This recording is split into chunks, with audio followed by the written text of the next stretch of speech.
आज हम सिविक्स का पहला और सबसे इजी चैप्टर पावर शेयरिंग को अच्छे से पढ़ेंगे, वो भी PYQs और इम्पोर्टेंट क्वेश्चन के साथ। इस चैप्टर से तो ज्यादातर MCQ भी पूछे जाते हैं, इसलिए दोस्तों लास्ट तक देखना, क्योंकि लास्ट में मैं सारे इम्पोर्टेंट टॉपिक्स और MCQs कहाँ से पूछे जाते हैं ये सब बताने वाला हूँ। इस चैप्टर में पावर शेयरिंग के एडवांटेजेस के बारे में बताया है, साथ ही पावर शेयर करना क्यों अच्छा है और पावर शेयर कैसे की जाती है ये भी बताया है। तो चैप्टर की शुरुआत दो कंट्रीज से होती है, पहला श्रीलंका और दूसरा बेल्जियम। बेल्जियम यूरोप की एक छोटी सी कंट्री है जो अपने हरियाणा से भी छोटी है और पॉपुलेशन भी हरियाणा के आधी यानी 1 करोड़ के आसपास है। इस कंट्री के नेबर्स फ्रांस, लग्जमबर्ग, नेदरलैंड्स और जर्मनी है और बेल्जियम की कैपिटल ब्रुसेल्स है। बेल्जियम के 59% लोग फ्लेमिश रीजन में रहते हैं और वो डच लैंग्वेज बोलते हैं। 40% वोलोनिया रीजन में रहते हैं और वो फ्रेंच बोलते हैं और बाकी 1% लोग जर्मन लैंग्वेज बोलते हैं। और कैपिटल ब्रुसेल्स में 80% लोग फ्रेंच लैंग्वेज बोलते हैं और 20% डच बोलते हैं। और इस डिवीजन को एथनिक कॉम्पोजिशन बोला जाता है, यानी कम्युनिटीज के कल्चर के बीच में डिफरेंस होना।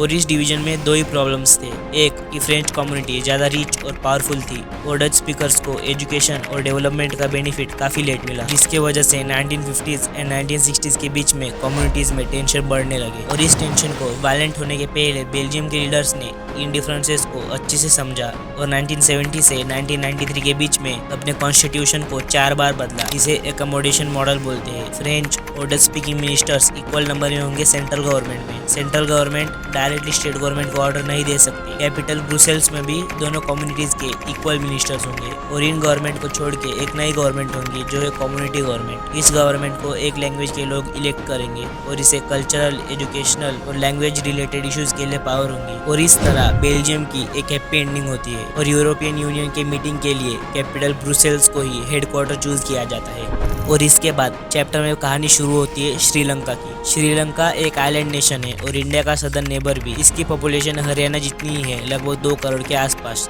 श्रीलंका में 74% लोग सिनाला लैंग्वेज बोलते हैं और वो बुद्धिस्ट है। 18% तमिल बोलते हैं और इसमें 13% श्रीलंकन तमिल से जो नॉर्थ एंड ईस्ट में रहते हैं और 5% इंडियन तमिल से, जिनके 4 फादर्स कॉलोनियल टाइम में प्लांटेशन में काम करने के लिए श्रीलंका आए थे और वहाँ ही सेटल हो गए। तमिल्स, हिंदू और मुस्लिम है, बाकी 7% क्रिश्चियन है जो दोनों लैंग्वेज बोलते हैं। श्रीलंका ने थोड़ा सा निगेटिव रूट चूज किया जिसे मेजोरिटेरियनिज्म बोलते हैं, यानी एक ऐसा बिलीफ जिसमें मेजोरिटी कम्युनिटी माइनॉरिटी पे उन्हें जिस तरह रूल करना है वैसा कर सके। श्रीलंका 1948 में इंडिपेंडेंट हुआ और एक डेमोक्रेटिक गवर्नमेंट बनाई गई और उसमें सिनालाज मेजोरिटी में थे। और फिर 1956 में एक एक्ट पास होता है जिसके तहत सिनाला एक ऑफिशियल लैंग्वेज बन जाती है और सिनालाज को जॉब्स एंड यूनिवर्सिटीज के लिए ज्यादा फेवर करने लगा और गवर्नमेंट बुद्धिज्म को प्रमोट और प्रोटेक्ट करने लगी।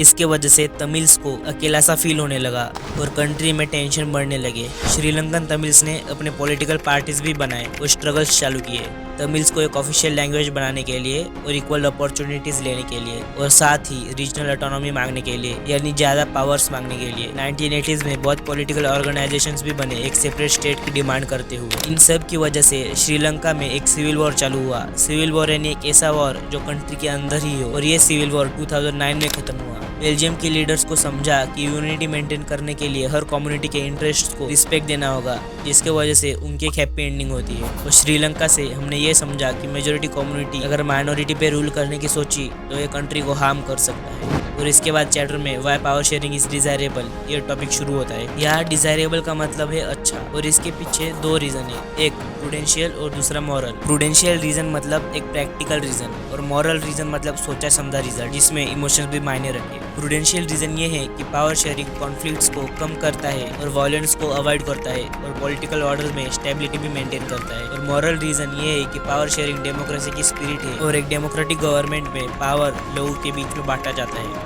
और इसके बाद चालू होता है सबसे last topic, forms of power sharing, यानी पावर कैसे शेयर की जाती है। पावर गवर्नमेंट के डिफरेंट ऑर्गन्स जैसे लेजिस्लेचर, एग्जीक्यूटिव और जुडिशियरी के बीच में बांटा जाता है। इसे horizontal form of power sharing बोलते हैं, क्योंकि हर ऑर्गन सेम लेवल पे होकर डिफरेंट पावर्स को हैंडल करती है। और साथ ही चेक एंड बैलेंस सिस्टम भी बोला जाता है, क्योंकि हर एक ऑर्गन एक दूसरे के काम पर ध्यान देती है और अगर कुछ गलत दिखा तो उसे ठीक करने की कोशिश करती है। पावर डिफरेंट गवर्नमेंट लेवल्स पे भी बांटा जाता है, यानी सेंट्रल, स्टेट और रीजनल गवर्नमेंट, और इसे फेडरल गवर्नमेंट बोला जाता है। इसे vertical form of power sharing भी बोलते बोलते हैं क्योंकि सेंट्रल के पास सबसे ज्यादा पावर होती है। और बाकी आप अगले चैप्टर फेडरलिज्म में सब पढ़ेंगे। पावर डिफरेंट सोशल ग्रुप्स में भी बांटा जाता है और इसका सबसे अच्छा एग्जांपल बेल्जियम की कम्युनिटी गवर्नमेंट है। Power political parties, pressure groups और डिफरेंट मूवमेंट्स में भी बांटा जाता है। पॉलिटिकल पार्टीज इलेक्शन कॉन्टेस्ट करती है पॉलिटिकल पावर पाने के लिए, और प्रेशर ग्रुप्स गवर्नमेंट पर बाहर से प्रेशर डालते हैं गलत पॉलिसीज को हटाने के लिए। और ऐसे ही आपका ये चैप्टर खत्म हो जाता है।